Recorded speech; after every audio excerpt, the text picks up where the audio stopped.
Hi guys, आप कैसे हैं? उम्मीद करते हैं कि आप खैरियत से होंगे। तो जैसा कि आप स्क्रीन पर देख पा रहे हैं कि आपके एक्सरसाइज 3.5 का क्वेश्चन नंबर 4 का चौथा पार्ट आपकी स्क्रीन पर दिख रहा है, राइट। और ये सॉल्व किया हुआ है, आप चाहते तो आप इसको नोट भी कर सकते हैं। आपके बोर्ड एग्जाम के लिए बहुत ही हेल्पफुल होने वाला है ये क्वेश्चन।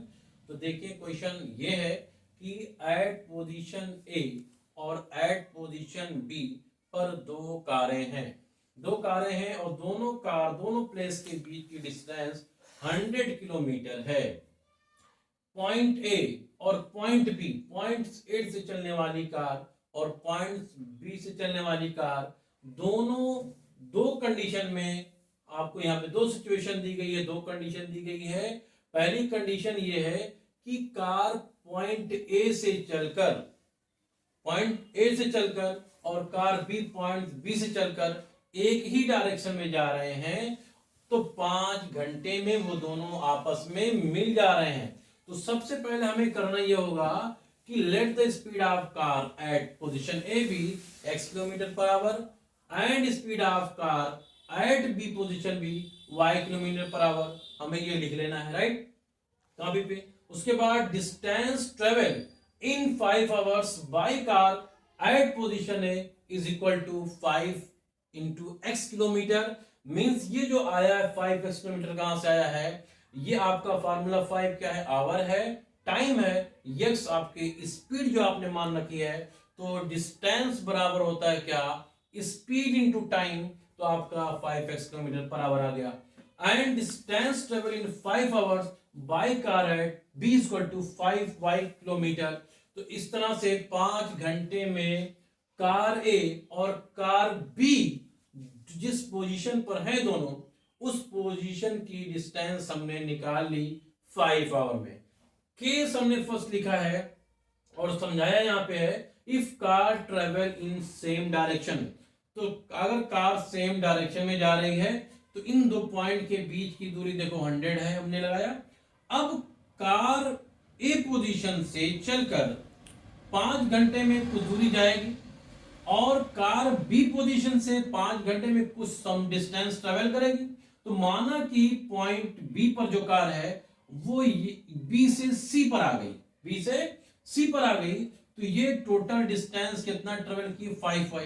लेकिन कार ए बी पोजीशन से 100 किलोमीटर पीछे अभी है। इसका मतलब कार ए की स्पीड ज्यादा होगी, तभी जाके 5 घंटे में ये सी पोजीशन पर जब आएगी, तो सी पोजीशन पर कार ए पोजीशन वाली कार जो है ये बी सी पोजीशन पर चली जाएगी, सी पोजीशन पे जाएगी। तो ये जो यहां वाली कार यहां पे आ गई, इसका मतलब जो है कि कार ए पोजीशन वाली कार 100 किलोमीटर डिस्टेंस ज्यादा ट्रेवल करेगी as compare to at position B वाली कार के।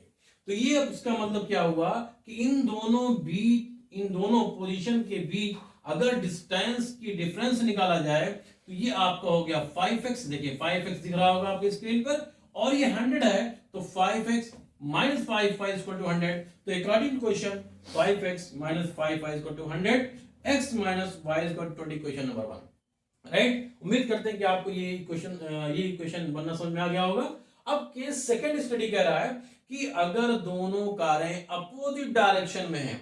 अब बताओ, दो डिस्टेंस पॉइंट है, अगर अपोजिट हम ऐसे आएंगे तो दोनों के बीच की दूरी 100 है, तो दोनों 100 किलोमीटर मिलके ही ट्रेवल करेंगे। उन दोनों पॉइंट के बीच की दूरी को ट्रेवल करने में जो ज्यादा स्टेप जाएगा, जो कम स्टेप जाएगा, तो ज्यादा जाएगा कम जाएगा, लेकिन दोनों मिला के उतना ही स्टेप ट्रेवल करेंगे जितना कि दोनों पॉइंट के बीच का स्टेप है, राइट। तो इसका मतलब 100 किलोमीटर ए और बी के पॉइंट के बीच की दूरी है, तो x प्लस वाई बराबर 100। एक्स ए पोजीशन वाली कार ज्यादा डिस्टेंस ट्रेवल करेगी, बी पोजीशन वाली कार कम डिस्टेंस ट्रेवल करेगी, क्योंकि इसकी स्पीड कम है, इसकी स्पीड ज्यादा है। तो x plus y equal to 100, equation number second. बस दो इक्वेशन बन गए दो केस में। अब सॉल्विंग 1 एंड सेकंड, तो x minus y equal 20 equation number 1 हमें लिख लेना है, और x plus y equal to 100 equation number second हमें लिख लेना है। अब यहां पे देख रहे हैं y वेरिएबल दोनों में है, दोनों डिफरेंट साइन है, तो ऑन एडिशन लेंगे तो y minus y plus y cancel out, 2x equal to 120, x बराबर 100 किलोमीटर पर आवर। आपका ये आंसर आ गया किसका? Speed at position A. Position A पे जो कार है उसकी स्पीड आ गई, right. Using x equal to 60 in equation second, y equal to 100 minus 60 equal to 40 kilometre per hour. तो इस तरह से आप जब बोर्ड एग्जाम में आंसर लिखेंगे अपना तो लिख दीजिएगा speed of car at position A is equal to 60 kilometre per hour and speed of car at position B is equal to 40 kilometre per hours. तो इस तरह से ये सॉल्यूशन कंप्लीट हुआ और आप इसे कॉपी पर नोट कर लें, ओके। और आप हमें कमेंट में जरूर बताएं कि आपको ये हमारी वीडियो कैसी लगी। अगर कोई कमी हो तो बिल्कुल कमेंट में करके बताएं, हम उसे सुधारने की कोशिश करेंगे, ठीक है। और आपकी ये बोर्ड एग्जाम के लिए बहुत ही हेल्पफुल वीडियो है, तो इस तरह से हमारे चैनल को सब्सक्राइब करें, ज्यादा से ज्यादा लोगों को शेयर करें और लाइक करें, ओके। और thank you for watching me.